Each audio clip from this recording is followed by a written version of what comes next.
Alright guys, like I promised in the last video, or maybe another video before that, but I'm going to do a quick tank update, going to do a quick maintenance on, kind of show you what I do to maintain it. First things first is I got my water here that I need to replace. You'll see back here, this is kind of where I have my water, but that jug's empty. So I got to replace it with the one that's full. And so what I use is an auto top off system right there. So that's my auto top off. So there's a sensor in here, and it senses when the water level gets below a certain point, and it turns on a motor and it fills it back up. But you can kind of see it's a little low. It's like down here, and we want it to kind of be up around this level. So we're gonna replace that water. I'll show you what that looks like after I do it. It's gonna be hard to kind of film it and do it at the same time. Alright, so if you can kind of see what happens is I replaced it. There's a pump this wire goes to, and this is the fill tube. And I know I need to like wire manage this, but you can kind of see the tube right here. It kind of goes all the way up to there, and that's on right there. So now that I've refreshed it, I'm going to turn the pump on. I'll turn the system on, and you'll see it just start to fill. Alright.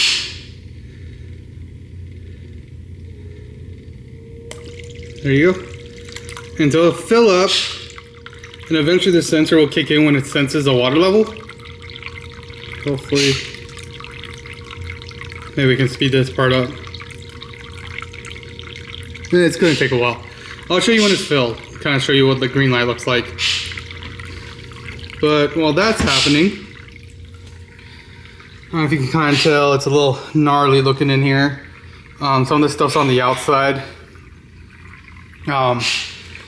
This is from Marie trying to get in there and causing some splash damage to come out. So for this, for the inside, I have this float thing, and so it's just a scrubber with a razor on it. So the razor helps to scrape the glass to make sure. Alright, back after that, I accidentally bumped this cable here, and that's my return pump. Not my return pump, this is my wave maker. And it kind of came up without the water. Don't want to do that because it can burn the motor. But yeah, so I was saying, like, this is just like a little flipper thing, and it kind of scrapes the glass. Stop doing that. And I'll scrape it.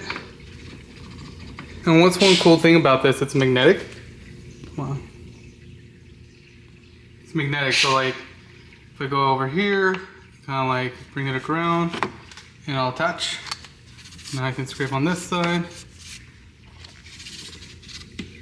And I'm gonna scrape this, and I'll come back and I'll show you what it looks like after I just kind of use this flipper thing to use this flipper thing to kind of clean it off. Alright, so I just scraped the glass with the this little magic flipper thingy, just like a scraper thing. It works really well, as you can see, kind of the algae on the glass. So there were some snails that were like on the glass. I just knocked them down. They're fine. You see, that's one of my necessarious snails right there.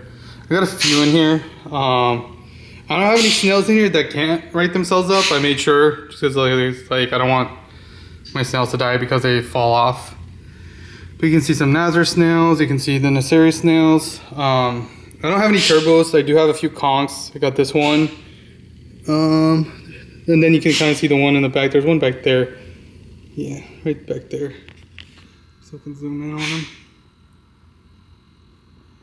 That one right there. So I got two conchs in here. The story with that was I thought one died on me, so I couldn't find them. And so I went and bought another one, and then the other one reappeared. I think it was just like dug under the sand. But now, the next thing is to clean the front of the glass. What I do for that, I actually have a bottle. This is just distilled water and vinegar. That's all you need to clean the glass. So I'll spray this down, and then I'll take a cloth, just like a regular terry towel kind of thing, and just wipe the glass in the front. You don't want to use any harsh chemicals because you don't want it to get into the water. Even the vinegar, I try hard not to get too much in it or like overspray. And sometimes it's better to just spray directly onto the cloth instead of onto the glass. So that way you don't get, that prevents it from getting into the glass itself. But yeah, so I'm gonna spray this down. All right, and just like that, the glass is clean. As you can see, it's pretty clear right now. It's just like some of the sand is like circulating. But yeah, that's pretty much it. And as you can see back here, the water level came up. You see this, as soon as this light turned green, stopped. And now whenever the water level gets below a certain point, it'll turn on the auto top off and it'll create the pump to start filling it back up. So I don't have to really worry about it that often. One thing I do need to do is a water change. I haven't really done that many water changes on this tank. I know there's like different thoughts on it. I think I did it once or twice when I first set it up. But since then I haven't really done a water change. And my sand I just kind of leave. I don't vacuum it or anything like that or siphon it. I might do it eventually just because it's kind of getting gnarly down there. But you gotta be careful because what will happen is some of that bacteria will, as soon as you start like shifting the sand, it'll leach into the water and it can cause your nitrates to go up. But in the sand, it's doing its job, right? It's acting as a good filter. So it looks gnarly, but I mean, it's cleaning what it should do. But yeah, so now let's get to the fish. Give an update on the fish. As you can see, I'm my little clown there. So he used to have a partner. Not really sure. Oh, and then here's my flameback angel. So she's kind of the boss of the tank. She's pretty bossy around. But he had a mate. I don't know what happened. She just kind of died one day. Unfortunately, water parameters were fine and everything. And I mean, he survived. No other fish has died just randomly. So who knows what it was? I know when I bought them, they were kind of from another home. So I don't know if like they were too old or whatnot. Oh, and then down here, I'm glad he came out. So he is my dragon goby. He helps me sift my sand. So what he does is he gobbles the sand, eats anything that's in there, and then it disperses. And then you have my bicolor blenny. Surprised she came out too.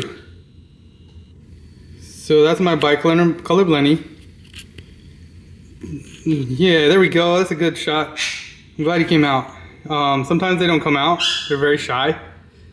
But yeah, so not really sure what happened. Flameback Angel is doing good. She kind of bosses everyone around. She'll boss the bicolor blenny every now and then. They'll have little squabbles, but I think everyone's doing pretty okay. And then I got my snails. You saw my conchs, my Naceri snails. And then I used to have a Watchman goby down here, a yellow Watchman. And so when I first put him in, I had another goby in here. Was it a goby? Or was it a blenny? It was an algae blenny. And so the algae blenny kind of was bullying him and whatnot. I got rid of the algae blenny since then, but it did some damage to the Watchman goby, and I think eventually just gave out, and so he died. But I had him paired with a pistol shrimp, and I'm not really sure what happened to the pistol shrimp. They're usually down here in the burrow. I'm not really sure if he's still alive or if he's even down there anymore. I do plan on getting another goby eventually to see if the pistol shrimp will come out. But yeah, so I've lost a few fish in this tank so far, but for the most part, everything else has been successful. The one thing I haven't been able to keep yet, and I don't know if anyone on the comments, I heard like maybe checking iodine. I did try to put some cleaner shrimp in here. I've tried to put peppermint shrimp in here, and I've seen them mold. But I've also seen that, like, I haven't been able to successfully keep any shrimp in here, which is really weird. Everyone else is fine, snails are fine, so like, not sure why the shrimp keep dying. So if anyone knows, has any idea, maybe I should check my iodine levels and prep the tank if I want to put them in. But for now, I'm going to keep them. I might end up swapping him out for a pair eventually as well. I'm not sure which way. I'll probably just swap him out for a pair. I'll probably not get the Watchman Goby yet. I don't think, I think that'll be too much bio load for this tank, and I don't think the bicolor plenty will go well with the Watchman Goby. So I think these are going to be it, and maybe a pair of clowns. Maybe I'll get some damsels in here. I'm not sure. Damsels are kind of aggressive too, so I'll see. But this is kind of what our tank is for now, and hope you enjoy this update on the tank. And if you guys have any tips and tricks for me, I'd watch the comments and see what I can apply to the tank. Hopefully eventually I can start growing coralline. I might start dosing for that. But honestly, I've been so busy with work and everything else, I haven't been able to do too much with the tank except just keep everyone happy and not keep them neglected. Maybe one day I'll do a feeding video. It's really easy. I just drop in two cubes in there every other day or so, just to keep them fed. And yeah, I know I'm supposed to feed them every day, but 2 cubes every other day seem to be okay. They seem to be fine with that. And then, yeah, I think that's it. I showed you the auto top off, the light. Oh, I forgot my tuxedo urchin. He's down there. You see him down there? Right there. That's my tuxedo urchin. He's doing great too. He thinks he's hiding, camouflage there. He thinks he's a snail right now with all his shells on him. Initially, when I got him, he would go all over the tank. He'd be on the glass. I saw him once go on the return. But yeah, he's another one of my favorites, is that tuxedo urchin. They're cool because they got little tentacles that come out and they grab and they move around. They clean the sand, so pretty good cleaner as well. But yeah, so hope you enjoyed. Sorry for babbling on, and we'll see you on the next video. Not sure what we're gonna do, but if you like this video, like, subscribe, share it. Please comment on the video, and see you on the next vlog. See ya.